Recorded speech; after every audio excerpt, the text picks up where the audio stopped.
Gumball Run is a speedrun platformer game. In the single-player campaign, the focus is clearly on speedrunning and earning medals, while the multiplayer is focused on competitive online races. Players take control of a running gumball who has to compete in races and complete the levels as fast as possible. Movement and platforming feel for the most part pretty responsive and good in this game. You can however sometimes get stuck in the environments in situations where you shouldn't be. These moments however were infrequent enough that it didn't impact the gameplay too much. Single-player missions are usually pretty short, but I did enjoy playing them. Some of them were quite challenging to complete with a gold medal, and I only managed to get 28 out of 30, but I mostly had a good time doing it and enjoyed finding the best route for each of the levels. The difficulty however was all over the place. Sometimes you got a really tough level out of nowhere, and 2 levels later you got a total pushover stage. The levels could have definitely been a bit better balanced. The multiplayer races were nearly all played on totally different tracks and according to the developer were the main focus of the game. I do think it's pretty cool that the dev didn't use the same levels twice and instead redesigned them to either fit a single-player speedrun or a multiplayer race layout. Even though gameplay was mostly the same, you could also use something like the super jump ability in multiplayer, which was pretty much never viable in any of the single-player stages. There are some aspects of Gumball Run that I need to criticize, but I also want to praise the game for delivering frequent content updates and quick fixes. I once had a problem with a pop-up message in-game regarding my internet connection and reported it to the Steam forums. The very next day the developer had already provided a patch with a fix for the issue.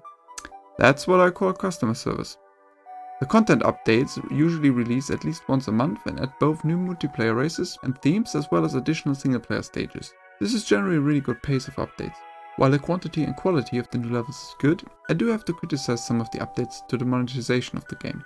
I do understand that this game is being developed by a single person, and since the game is being distributed for free, it needs to make money somehow.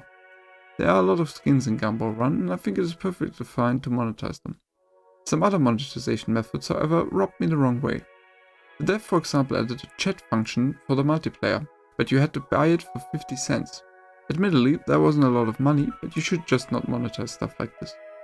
The chat is thankfully free nowadays. Instead, the single player has been heavily monetized retrospectively. I'd played for 30 levels of this game, but one of the last updates simply locked me out of 25 stages I had previously beat.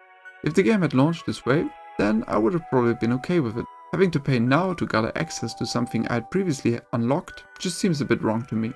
Perhaps the dev should have just locked every additional level after the first 30 behind a paywall, if he wants to change his business strategy months into the game's lifecycle. The single player has therefore become a lot less viable to most players, and while the multiplayer is still getting regular free updates, the player numbers have collapsed. A drop in the player count is expected with most games, but Gumball Run now has fallen to a peak daily player count of around 15 players or less. This could lead to neither single nor multiplayer really being accessible anymore, which will just further shrink the small player base and ultimately lead to less revenue as well. Gumball Run is a fun speedrun platformer and racing game. The game is however not without its issues. I did enjoy both the single player speedrun levels, which invite you to repeat them over and over again in the pursuit of the best times, as well as competitive online races. Small issues and the unattractive monetization changes however let the game down. I was thinking about giving the game a 7 out of 10, but because of the paywall and shrinking player pool will ultimately reduce it to a 6.5 out of 10. Interested players should start the game the next months, since it might become abandoned till next year. In this sense, thanks for watching the video, and I hope to see you on the next one.